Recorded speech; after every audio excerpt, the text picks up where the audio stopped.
Kung matatandaan nyo yung vlog ko na una, wala pa itong bungang patula.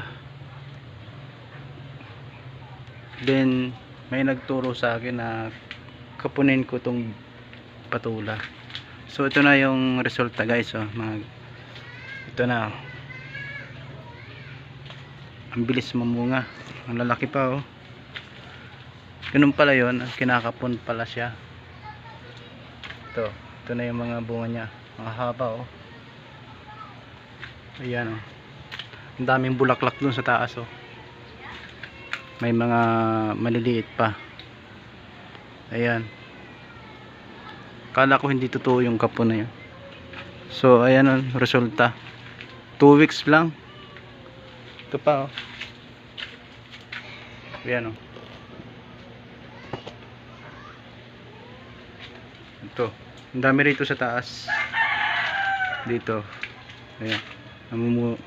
Namumulaklak pa yan. Ayan, oh. Sa ibabaw ang daming maliliit na bunga, tapos bulaklak. Ayan. Totoo pala yun, eh. Kaya yung mga patulan nyo na hindi namumunga, ipakapon nyo rin. Ito, oh. So pinagapan ko siya sa mangga. Yung pagkapon, yung puno niya hinahati, 4 na hati.